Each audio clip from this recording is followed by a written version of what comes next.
नमस्कार, मैं शिवांगी। आप देख रहे हैं माय भारत न्यूज। युद्ध भले ही किन्हीं दो देशों की सेनाएं लड़ती हो, लेकिन इसका खामियाजा वहां रहने वाले नागरिकों को चुकाना पड़ता है।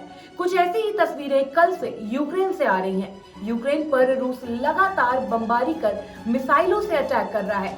इससे वहां की कई तस्वीरें सामने आई हैं जो बेहद भयावह हैं। यूक्रेन में रहने वाले कई भारतीय छात्र वहां के हालातों से जल्द निकलकर अपने देश भारत आना चाहते हैं। हालात बद से बदतर हो, इसके पहले ही भारतीय छात्रों के माता पिता भारत में रहकर अपने अपने बच्चों की सलामती की दुआएं कर भारत सरकार से उन्हें सही सलामत वापस देश बुलाने की मांग कर रहे हैं।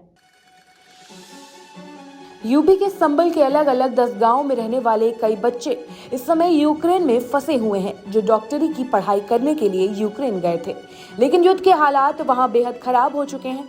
ऐसे में भारत सरकार से उनके माता पिता लगातार अपने बच्चों को सही सलामत घर वापस लाने की मांग कर रहे हैं। संबल के 10 छात्र इस समय यूक्रेन में फंसे हुए हैं। इन सभी छात्रों के माता पिता बेहद चिंतित हैं और अपने बच्चों से वो वीडियो कॉलिंग पर पल पल की जानकारी ले रहे हैं। रूस और यूक्रेन के बीच छिड़ी जंग के हालातों में भारतीय छात्रों के माता पिता समेत परिवार के सभी सदस्य घर में सिफारा पढ़कर उनकी सलामती की दुआ कर रहे हैं। मेरा बच्चा पहले ही साल में है, अभी मतलब MBBS की पढ़ाई कर रहा है और दिसंबर में 13 दिसंबर को यहाँ से गया था वो यूक्रेन पढ़ने के लिए। उस टाइम हालात सही थे, बाद में अब न्यूज़ आती रही, हालात बिगड़ते रहे। अब जो है वहाँ पर जो हालात ज़्यादा संजीदा हो गए। तो बच्चे से मेरी बात हुई थी रात, तो उसने बताया कि यहाँ पर अभी तो कोई परेशानी है नहीं, फिलहाल मैं बिल्कुल सही सलामत है वो, और किस तरह की वहाँ कोई परेशानी नहीं। लेकिन ये हालात जब युद्ध के हो रहे हैं और युद्ध हो रहा है, रूस ने सुना अटैक कर दिया है, तो अब तो हम ये चाहते हैं, हमारी सरकार से ये मांग है कि हमारी जो सरकार है यहाँ की भारत सरकार और हमारे के जो माननीय प्रधानमंत्री जी हैं और राष्ट्रपति जी हैं, हमारा उनसे अनुरोध है और गुजारिश है कि वो जो है हमारे सभी बच्चों को जो इंडिया से हमारे छात्र हैं वहाँ पर पढ़ रहे हैं और या किसी भी काम से गए हैं, जो वहाँ पर लोग हैं यूक्रेन में, तो हम ये चाहते हैं वो सभी लोग और हमारे बच्चा साथ साथ उनके सही और सलामत जो है वो हिंदुस्तान जो है पहुंचना चाहिए, वापस आना चाहिए बच्चा। आखिरी बार आपकी बात जो है कल रात हुई थी और उसके बाद से जो है बताया जा रहा है कल रात के बाद जो है रशिया ने जो हमला भी किया यूक्रेन पर। क्या उसके बाद आपकी कोई संपर्क हो सका है? क्या बताया गया या अगर कोई संपर्क हुआ तो? ना, हमारा रात संपर्क हुआ था, रात करीब 9 या 10 बजे के आसपास मेरी बातचीत हुई थी। उसके बाद में मैं समाचार देखे थे हमने, लेकिन उसके बाद में कोई ऐसा लग ना रहा था जैसे कि मतलब सुबह कोई रूस जो है वो अटैक कर देगा यूक्रेन में। लेकिन अब हमें सुना है और हमें पता चला है, तो अभी हमने कोई संपर्क किया नहीं है। हमारे भाई हैं छोटे, कल भी बात हुई थी, रोज़ बात होती है, आने के लिए कह दिया था हमने। अभी भी बात हो रही है, लेकिन अब फंसे हुए हैं, हमला हो गया है।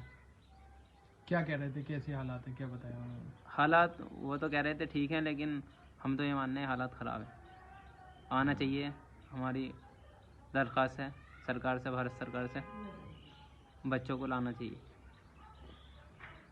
क्या दुआ वगैरह कर रहे हैं? हाँ, दुआ भी कर रहे हैं साहब, अल्लाह सही सलामत रखे, वहाँ भी ये यहाँ पर आ जाएँ तो सही सलामत रहें।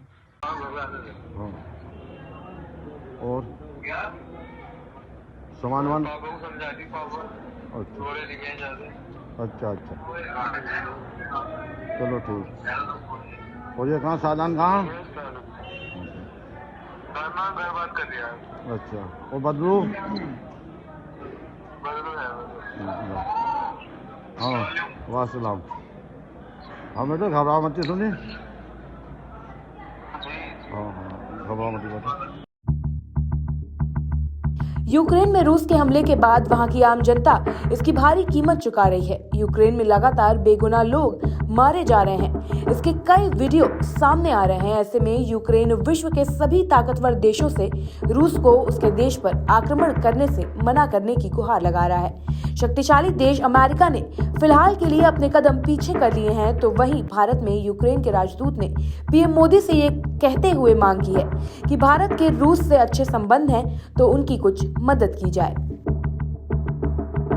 अब देखना होगा कि रूस किन परिस्थितियों में इस युद्ध को खत्म करता है और वर्ल्ड वॉर 3 की जो आहट है, इस बीच क्या कोई देश आगे आकर यूक्रेन की मदद करता है या नहीं।